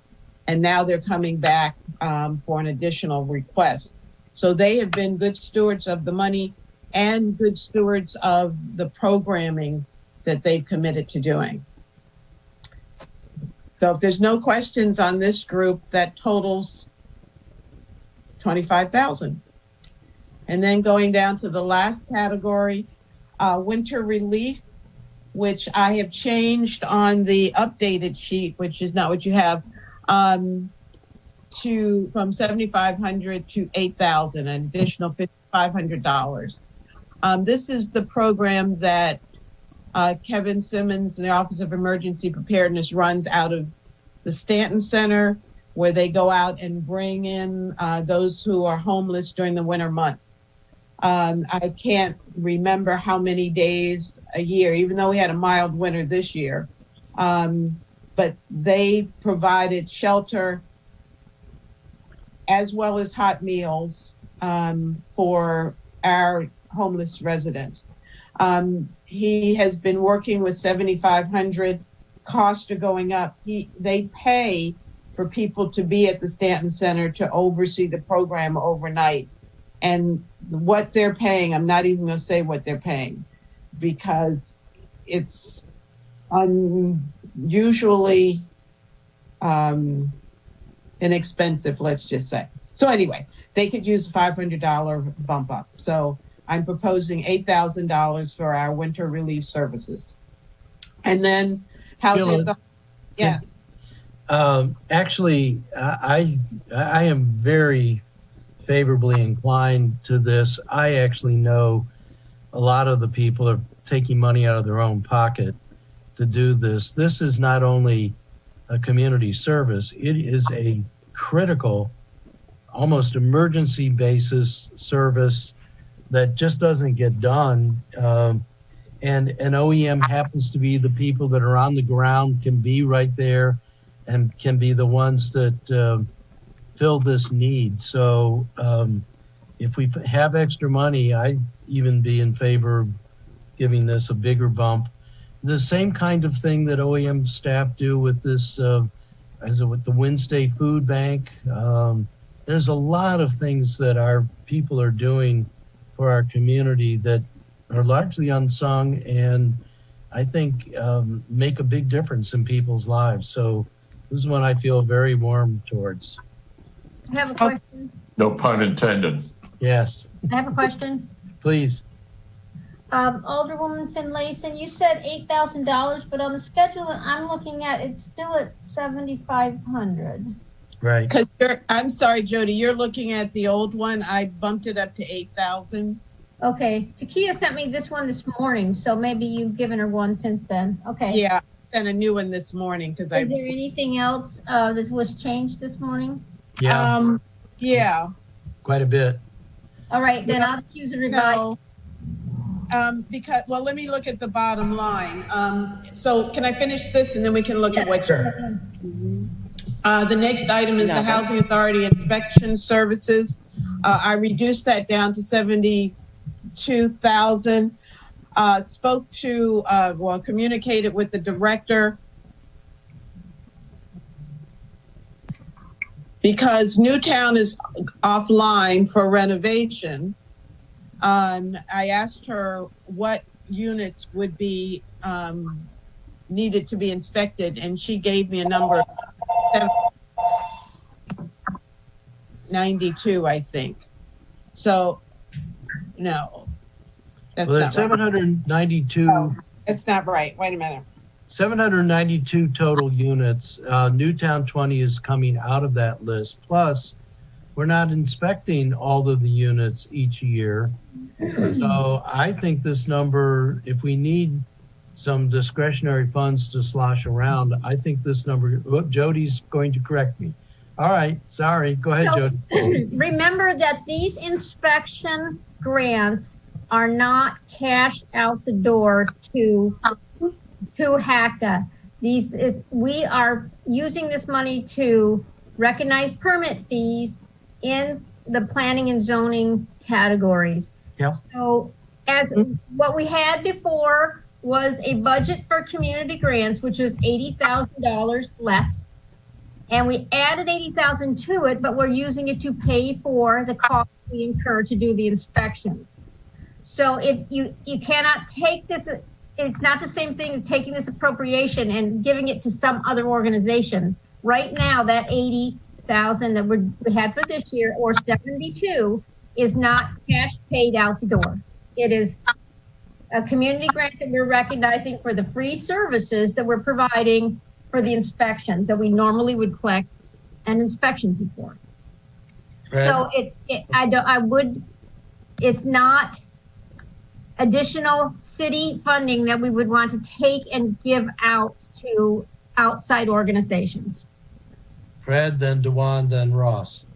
And for that reason, I'm not sure it's appropriate to to be in the community grants. But having said that, I think any cut for housing inspection services at this particular time, the timing couldn't be worse. I don't want anybody to point to the city and say, hey, not only have you not been inspecting these things properly, you even cut an amount away from what has been allocated to pay for these inspections or related services. So we knew that we probably would not need the whole 80,000 in 21, but left it there because the full 429,700 includes 80,000 for that purpose. So, well, look, I think I'm on the same side as you. Well, I'm not sure there's a side, but what I'm saying is it's fine to reduce that to 72. I don't think we need more than 72. However, the number 429,800 needs to be reduced by 8,000 to compensate. What number needs to be reduced? 429,700 total community grants money. Reduce it by 8,000 to 421,700. Jody, I've done the totals I've done the totals on my sheet, so we're jumping. Not. All right, just a second, Fred. God. Look, it's bad policy is what I'm trying to say, plain and simple. I mean, you know how I feel about the community grants in general, but to cut this one, I just don't think it's a good idea. Thank you. Ross, may I explain why the numbers changed? Please, and then Dewan. Okay. I reached out to the director, and her email to me says we will bring 78 units offline, leaving 112 remaining public housing units. So we cannot inspect more than 712. Is that what I said? 712 units is all that they have. They no longer have the 790 whatever. So it's not like we're cutting or reducing the inspections. The units are not available to be inspected. Okay. Newtown 20 is going to be leveled. There's nothing there. There won't be anything there to inspect. So the new number now for all of public housing in the city is 712 total. So if you want to, you can add whatever you want in this line item, but the $100 per unit will still give us $72,000 for inspections to be transferred into planning and zoning. That makes sense. Dewan, and then Ross. Oh, yeah. So with the Jody, I guess this is a question for you. So we can't take the money that was the difference due to the Newtown 20 pull away. We can't take that funding and put it into another program because you're saying that this money can only be used for the permit fees? So, yes, this $80,000, yes, that's what I'm saying. What I'm saying is this $80,000 grant is us recognizing on our books that we are providing inspection services for no cost, which we normally would collect an inspection It's really fee just for. kind of like ceremonial. I mean, It is not ceremonial. From an accounting perspective, we are providing something, a grant, for inspection services. We have to recognize the granting aspect, and we recognize that we have permitting fees coming from that. This is not cash going out the door from the city to another organization. So if you reduce it to 72, I just want to clarify that 8 should not go to another outside organization because it's not a cash out the door grant. It is us recognizing that we're providing a service that we normally would collect an inspection fee for. I think you would call it an accounting entry to recognize both sides of what we're doing. so, and just, again, I'm breaking it down to like. We put this. So there's really not even $80,000 so it's not like in my mind, I'm thinking we send it to HACA and they send it back to us based on how many units they inspect. We hire inspectors who go out and do these inspections, and we would normally collect from an organization to get an inspection done. However, we're not in this case, and we're giving them a grant. So it's not like your other community grants, and we put it here because I think it was a convenient place to put the 80,000. But we're recognizing revenues to compensate on the other side. Could I just introduce some forensics on this, for lack of a better word? Yeah. Can you? Are you having a bad hair day, Ellie? We can't see you. Oh, really? Oh, okay. Wait a minute. Oh, okay. Here I am. Hi. Hi. Okay. Yes. Now, Jody, please correct me if I'm wrong. But the forensics on this is last year we realized we needed an additional property maintenance inspector 1 at a cost of approximately $81,500 to do inspections. It was an enhancement. And the decision then was made, okay, where are we going to put this bucket of money for an inspector?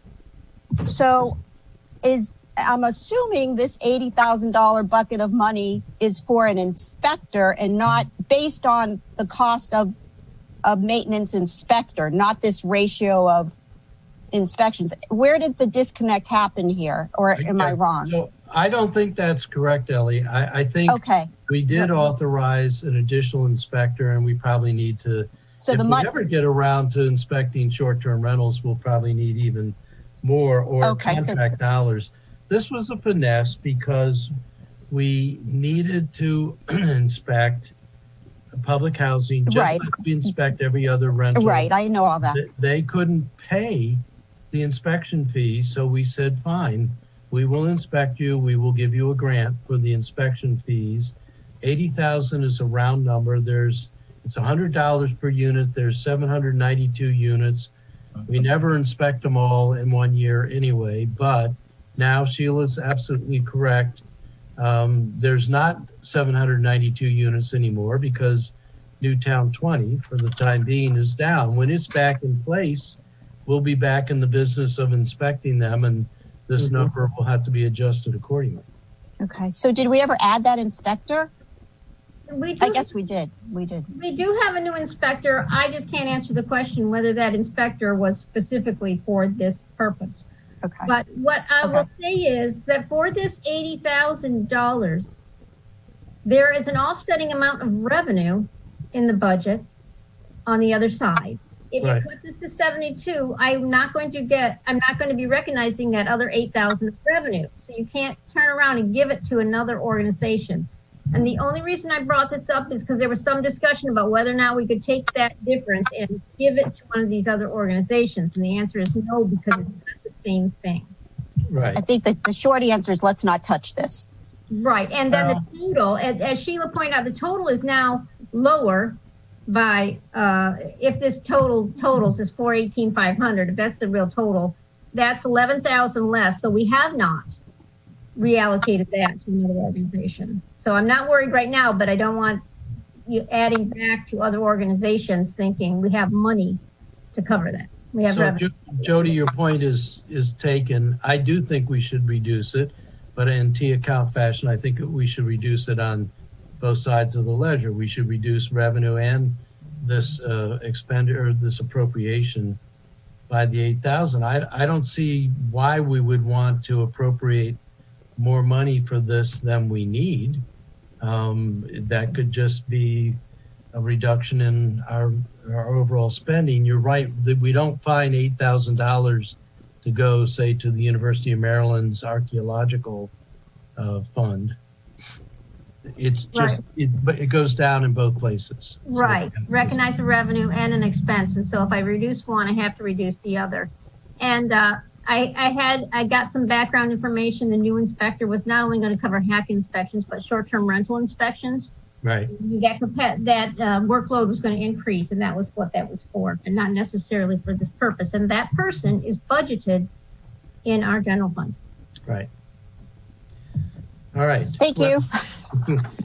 You know, I just have to note that, and I think really it's because the CIP and the capital fund are pretty straightforward this year, but it always amazes me that each year the council and the finance committee take as much time doing this pot of money for community grants as we do other really huge things. Now, I think the reason for that is this is one of the ones that's truly discretionary for us. I mean, we can control the size of this pot.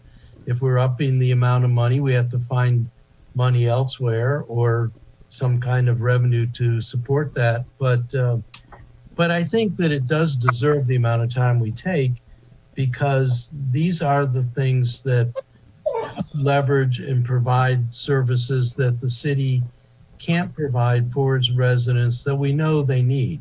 And we can't just rely on, get it from the county. I'm sure the county does a lot of stuff for our residents, and I'm happy they do, but we need to do our part.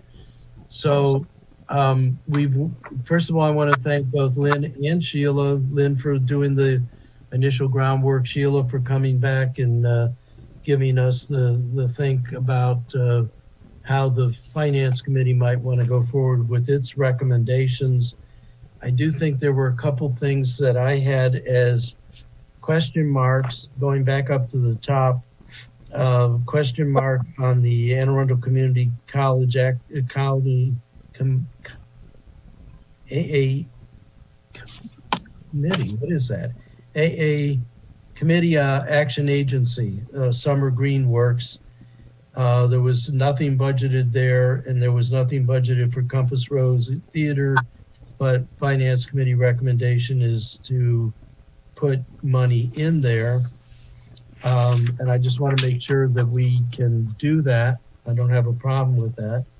And then I think we did have some questions about the Anne Arundel County Department of Social Services. I think that was one, maybe we should ask them for a grant. We Care and Friends, I think is okay. I think we get all the way down to... Ross, can we go back? We skipped Boys and Girls Club. That went from 7,000 to 8,000. That was... Okay. Yeah, and that's not showing on my sheet, so... And the Heritage Baptist Church Backpack Buddies went to 4,000 from 3,500. Okay. And then the next change doesn't come until Historic Annapolis, 5,000. The bottom line is the same. Oh yeah, that's that thing where it didn't get in right on the sheet we had from yesterday, but it's in now. Right. And the other question about the community works. I'm sorry, I didn't mean to cut you off. The last change is the winter relief from 7,500 to 8,000. Well, and the other issue that is outstanding is figuring out what's happening with the archaeological project. Right. Is it going to be part of planning and zoning? And we got that information. Mhm. City Manager Gerald that Brian Snyder's working on something. I need to get more information on that to get back to Dr. Leone. And I really do not, I hope we don't let that thing fall through the cracks. We had some. So Alderman Arnett, if I could just weigh in. Yes, sir, please. So planning and zoning has come forward with $35,000 for the first phase of that work. It doesn't involve Mr. Leone or Dr. Leone. It involves, let me find the name of the company that's doing that work. It's the Archaeological company. Applied. But what they asked for was an enhancement to do the second part of it next year. So there's a purchase order that's going to be issued imminently to get started with that work. And then the request is, and I'm not sure how much the second request is. I seem to recall is around $30,000 for part 2. Okay. Yeah, it's Applied Archaeology, David, the company. Mm-hmm. All right. I think we don't need to keep the Finance Committee on the hook to do this, but I will need to have a discussion. I will need to know what to say to Dr. Leone. It almost sounds like we're saying goodbye to him, and that doesn't feel good to me, but that may be life. So, and I need to check and make sure that these are not necessary parallel paths, that in fact that one supersedes the other, and I'm not sure that we can say that yet, or I'm not sure that I know that yet. Okay, Fred, you had something? Yeah, can I get the names of the groups that are getting money? I mean, the groups that didn't even apply that are getting money. The film festival, I think, is one. Well, we were just about ready to get there. Film festival is one. I think there were a couple of others. Compass Rose Theater. Right. That was it, really. I'm not what seeing about Anne Arundel Community Action Agency? summer jobs. Summer jobs. Yeah, but they asked for it, right? Right. Summer jobs, Compass Rose. We did end up giving the summer jobs the money. That was my proposal. Yes. Yeah, that's a Finance Committee recommendation in response to Lynn's list from the committee. I think we're down to category 3 and a discussion of the Annapolis Film Festival. Yeah. I mean, I'm not happy with any money there, but at least I'd argue we shouldn't do more than the $15,000 that we've done in the past. And if that provides, I don't know what we're adding up to, and whether Sheila, you had alluded that there might be an extra $10,000 even without any adjustments in this list. And of course, one of the ones that I would feel well disposed towards is the winter relief services. But I think there's others that we could think about giving additional money to. Now, the sum now, if we're going to do the adjustment for the inspections, is now not $429,700, it's $421,700. Is that right, Jody? I have 418.5 before the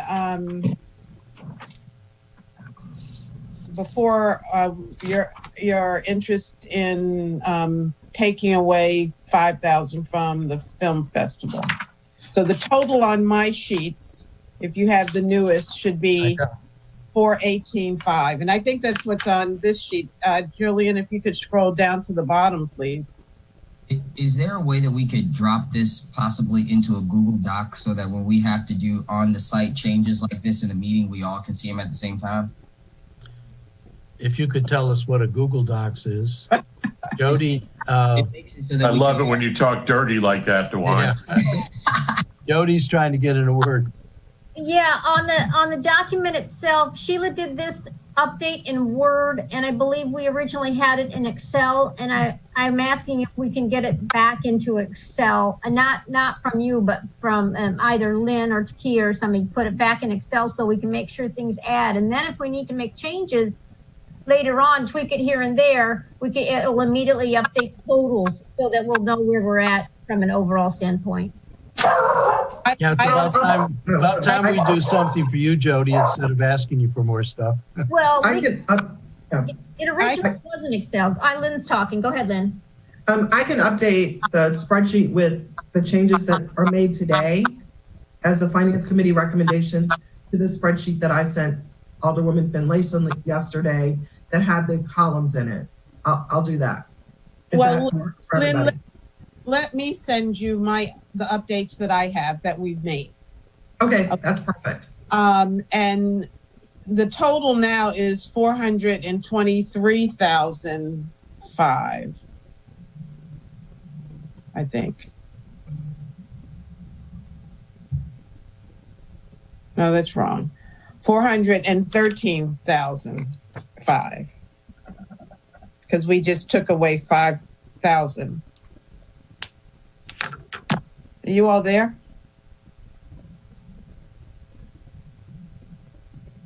I don't think we're taking it away entirely. I think we're talking about are there other places we could reallocate that money. I think the correct total, if we're going to do the housing authority change from 80,000 to 72, the correct new total of money available, and Jody, I'm asking for your help on this, instead of 429,700, it should be 421,700. Correct. Well, no, it's not, because we made some other changes throughout. So the bottom line right now, based upon all the changes that I've made, is 413,500. Right, but that means that we have, like, if we make the change for the housing authority from 80,000 to 72, we also have to make the change in the total from 429,700 to 421,700. He's saying it's already in there, and she's got it even lower. Oh, I see. I already included the 72,000. I guess at this point, I think we all need to have the same sheet. I think there are a couple of questions of things in play, and I can always make my own proposal on the movie stuff, whatever it's called.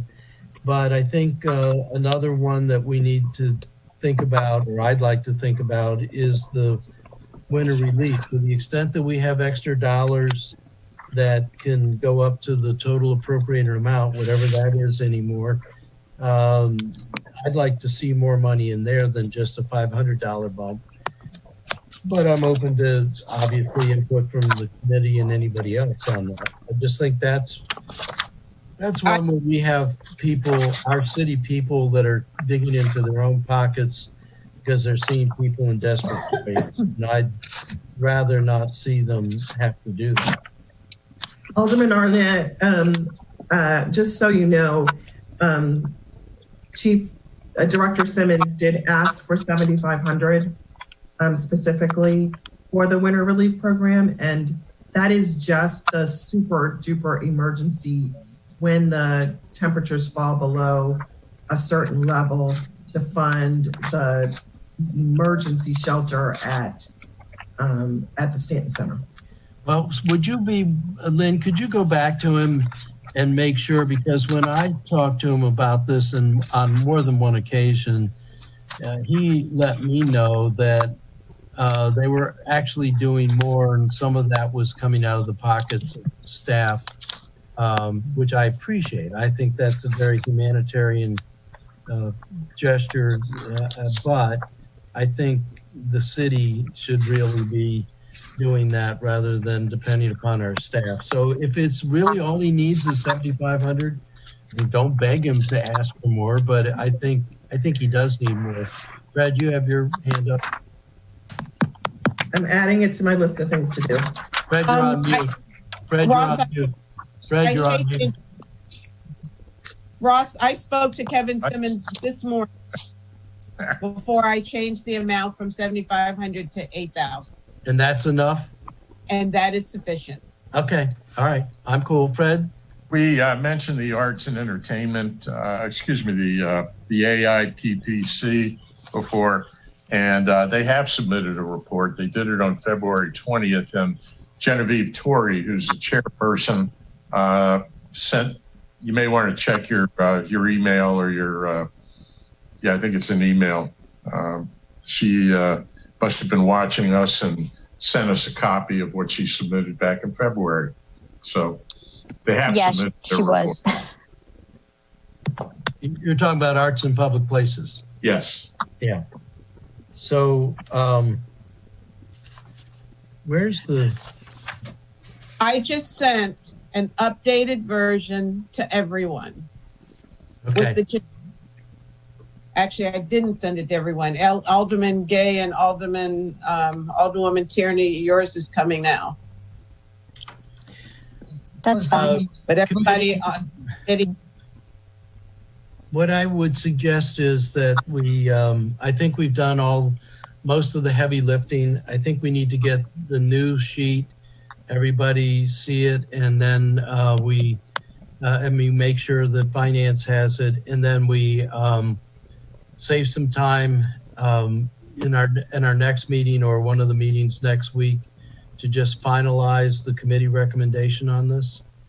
I think we've had good discussion, and I want to thank Lynn and Sheila both for doing the heavy lifting. And I think we're almost ready to finalize what we're going to recommend in our report to the council. But I think we need to just give it one last hurrah. Mr. Chair, I'd like for Jody to, and Jody, I included you. Sorry, I didn't send it to you before.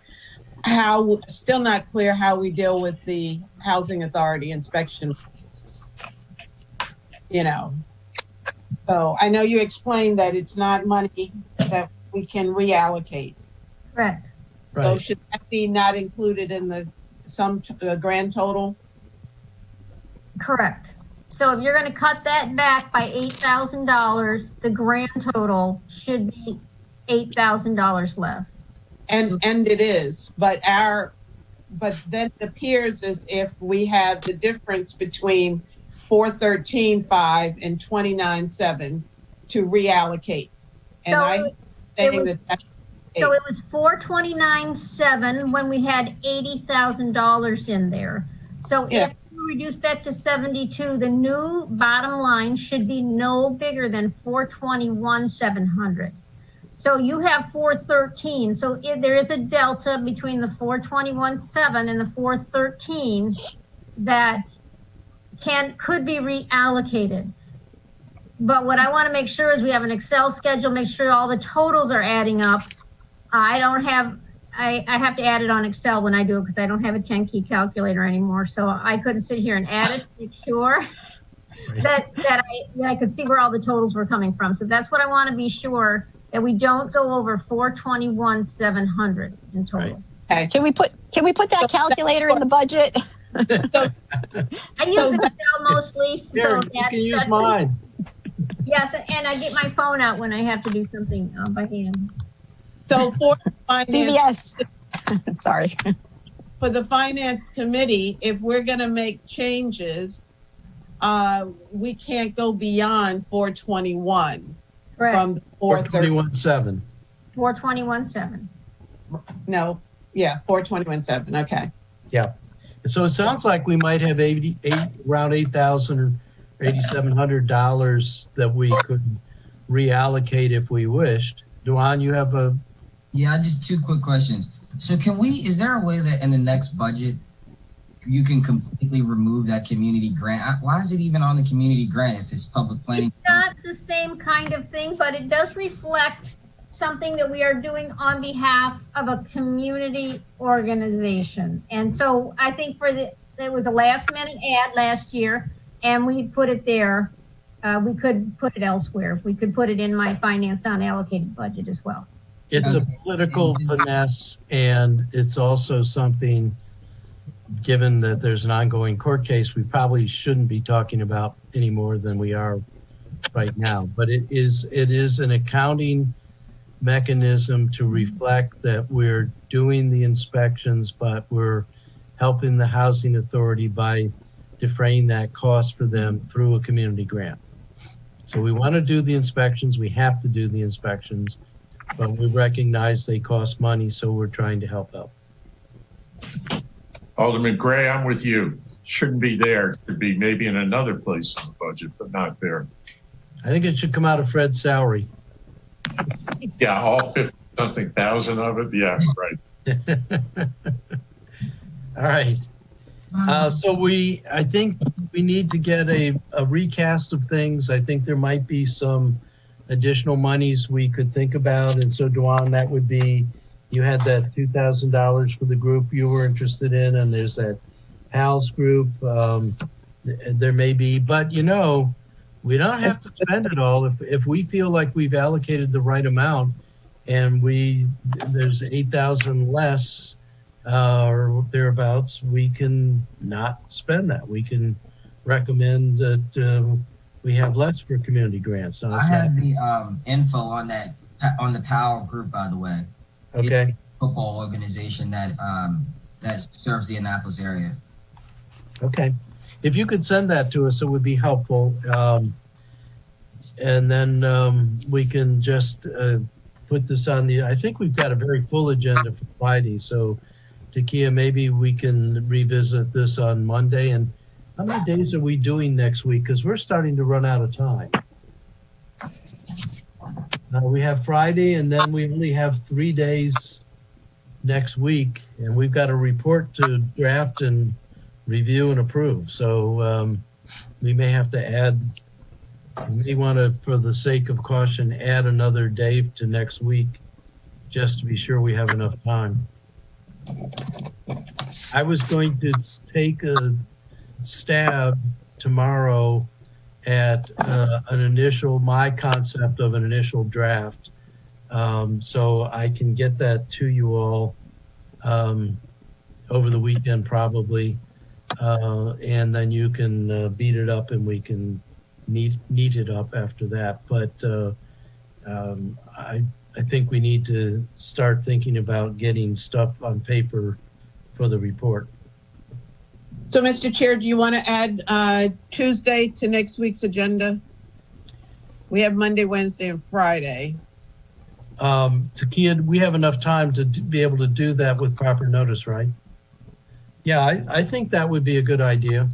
I'm not a glutton, but we do seem to fill the time. So on Tuesday morning, we have a FAC meeting, I believe. Yes. That's right. That's at 7 a.m. though, isn't it? No, they're starting this one at 8 and it's going to 10 and they're going to do their first talk about the budget. So that could interfere with your timing a bit. What about, I don't know where physical therapies are. What about Tuesday afternoon? Nope, physical therapy Tuesday afternoon. All right, so it sounds like Thursday then. Wednesday afternoon. Pardon? I could do Wednesday afternoon if we wanted to do. I don't know about you guys, but I have one on Wednesday afternoon. I don't think so. We got Wednesday morning. No, I'm sorry, Wednesday morning. It's 10:30. Yeah. Fred was trying to schedule an audit committee meeting next week. No? Well, I tried for Tuesday before Fred put the FAC committee meeting in. I switched to Thursday. I haven't heard back yet. Okay. But I've also got the following week as alternative dates. Okay. So I'll change my therapy on Tuesday to morning if I can. So we can schedule Tuesday afternoon if you want. okay. Or I almost, because we tend to run long, it doesn't look like we will today, although we could talk about the hiring freeze legislation. I hate to do afternoons. I don't know about the rest of you, but I have a lot of catching up to do. And of course, we have the city manager and the finance department. They have a lot of regular work to do. So a full day is kind of a heavy load. I'd almost rather do Thursday than double up two sessions on Wednesday. But it's up to the committee. And if we get to Thursday and we find we don't need it, we can always postpone it or cancel. So you Thursday morning? Well, that's my thinking, but I'm only one of 3 members. And we also have to check with the city manager and the finance department, make sure that that works on their schedule. I'm sure they enjoy all of these meetings. Well, we may end up having an audit committee meeting on Thursday. I don't know yet. Hopefully I'll know later today or tomorrow, but. Well, we got to give Takia enough time, advance notice so that she can put it up to make it a proper public meeting. Yeah. Perhaps you can just start on Tuesday morning at 10:30 and just run till 12:30. Yeah. That gives a bit of time. I mean, we're not traveling to those meetings, so. That's true. You take a half-hour bathroom break and then jump back on. Okay. What's your schedule, your therapy, Sheila? 2 o'clock? Yeah. All right, that works, David. That's a good solution. So we'll just do Tuesday from 10:30 to 12:30, and the finance department will have a pizza sent to all of our houses. The other dates are not on our calendar yet. Takia, the Monday, Wednesday, and Friday? No, I'm not doing them ahead of time. So they'll be on by Thursday at the latest. Okay, I think they should be done ahead of time once we schedule them, because we're trying to schedule other things. So which around. calendar are you speaking about? The city calendar or your Google calendar? See, the problem that we were running into when I put them on the Google calendar all at once, people were clicking on the wrong invite. So I didn't want to overload the Google calendar. I can go ahead and put them on the city calendar if you would like. I don't know one from the other. All I know is what shows on my phone. So yours is probably the Google calendar, where you can click on it and it actually has the invite. That's probably what you're operating on. Okay. Well, so did you just send this one out from Fred? No, I did not. So this is right though, right? 5-1? No. I think Fred may inadvertently have invited us all to a meeting again, but this time it's a good meeting. I think the 10:31 just came through. Oh, okay. Let's just do that. All I did is put it up on my personal calendar. Yes, you did. Because you're copying another meeting. So it invites everyone who was on this meeting. Typed in finance committee. Ah, crap. There it is. Okay, where are we? Are we on next week's calendar? I don't know. Yes, May 5th. Okay, so I don't have anything on my calendar for May 5th. You might now if you check. So that one will be deleted, right? Alderman Bayonne, you're gonna delete that one. Go ahead. I will update the calendars and you will all have next week's meetings. If they don't come from me, then it's not correct. Well, how come when I put in physical therapy at that time, it doesn't go to everybody? I don't get it. What am I? Because you're the only one on the physical therapy invite. So when you're putting in finance committee, it's automatically filling it in and you're just hitting it. And so it's duplicating the previous meeting. Yeah, whatever. Gesundheit. So you'll have to delete it. I can't delete it because you created it. You can't. So I delete it and then, God. All right, wait a minute. That's my wife yelling at me. Shame on you.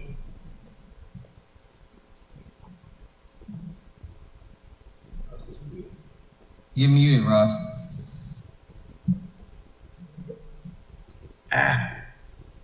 Mute button.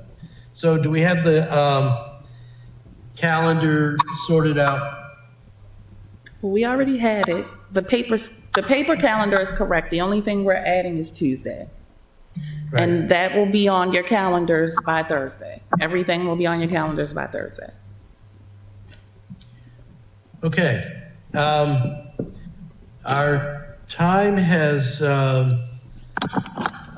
run its course. We have a really full day for Friday, I believe. Are there other items that we can handle quickly? David, Director, City Manager. I was just going to ask about the Friday meeting. So we have some of the directors coming already to talk about the fees that have changed.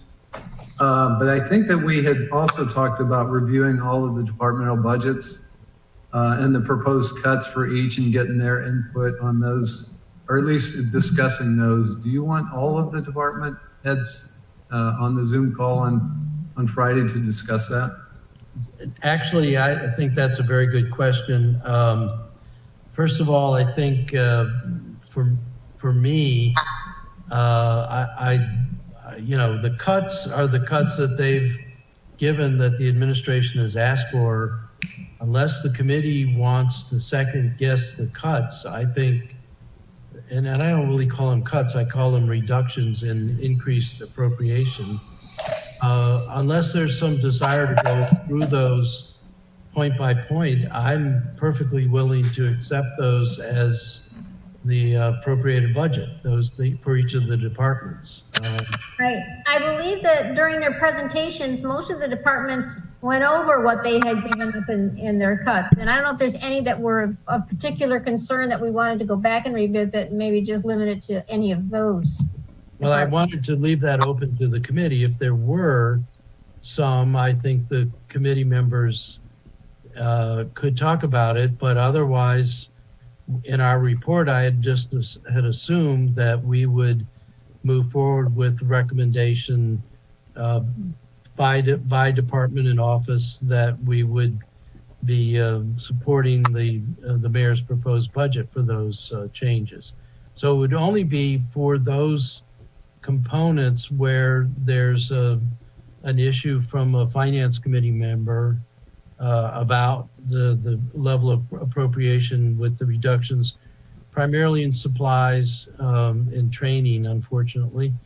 I did have a question about why, and the answer to it was that we didn't do anything in transportation because it was an enterprise fund. I think transportation, we really do need to think about it. If we're on a permanent Saturday schedule, it does seem to me we should think about whether we should be doing an appropriation as though we were doing full operations.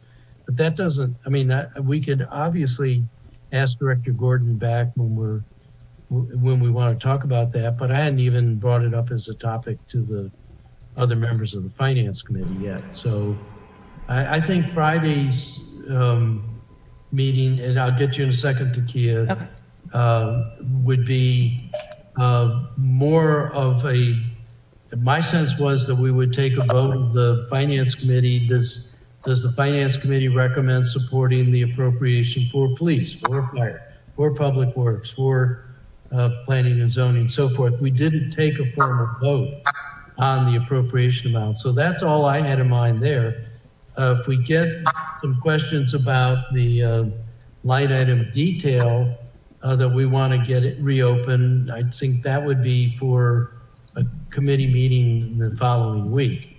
We're just starting to get that detail and looking at, and by the way, I appreciate, I haven't had a chance to digest it, but Jody, I see we have a bunch of things that you sent us yesterday that I printed out, but not had a chance to evaluate. So that was all I was thinking of for Friday, is taking a formal committee vote on saying yes to each of the components, yes to IT, yes to, but if there's other concepts for that, I'm certainly open to discussion. We get the lunch in the boatyard after that. Can we let Takia has her hand up? to keep? So you actually did bring that up about transportation, and we invited Mr. Gordon on Friday back. Okay. All right. Along with fire, planning and zoning, and law. And those were for the fees discussion. Those yes, yeah. were for the fees discussion. Yep. Yeah. Boy, it's hard to keep this all straight. So, again, I think Friday will be busy. Yes, Sheila? I would like to bring Director Simmons back to talk about the OEM positions. Okay. And you mentioned, I think I've lost it. Are we gonna, never mind. Dewan? Yeah, I have 2 quick questions. The first is, I seen on your email, you mentioned the physical trainer. Are we gonna come back to that as well? Yeah, that, I think we do. We have that on the parking lot because there was a discussion about liability. And I think for that, we need both director trainer and of course, finance, because that's where risk management is. And by the way, I just ran across in the code, the risk management committee. I had a little tickler note to talk about that at some point, not necessarily for budget, but also the city attorney, because we did have that fairly in-depth discussion. Director Trainer seemed quite concerned about potential liability issues. That was an enhancement request, and we're trying not to do enhancement requests, or if we're doing an enhancement, we have to find money elsewhere. But yes, that was one of the things we put on the parking lot. Archie is also invited to Friday's meeting for that. Okay. And we're gonna have a regular party on Friday. Yeah, it seems critical. And then my second question is outside of this process, but it does have to deal with the finance committee. Because we passed R1920 and it approves $5,000 for us to work with. And we started the process to collect those resumes and stuff to get that task force off the ground. So was the committee would find that funding? Can you refresh my memory? R1920 is the Affordable Housing Task Force. Okay, and I saw that email. Director, City Manager. Yeah, Alderman Gay, we're looking for that. So that would be more the administration side than the finance committee. We'll look for the money. If I can't imagine that would require finance committee approval since it's only $5,000. But we're looking for that money. We're actively looking for that for you. All right. Do we have any other business for the community today? Wow. Sorry, that's my doorbell. All right. I would accept a motion to adjourn. So moved. Thank Second. you. All in favor, signify Wait a by minute, Kelly has her hand up. No, she's just adjusting her lens. Thank you, everybody, for your help today and for all of the information we've been receiving continuously, and it's now our job to print that out and evaluate it. So thank you, everyone. Thank you, Mr. Chair. All right. Thank you. See you Friday.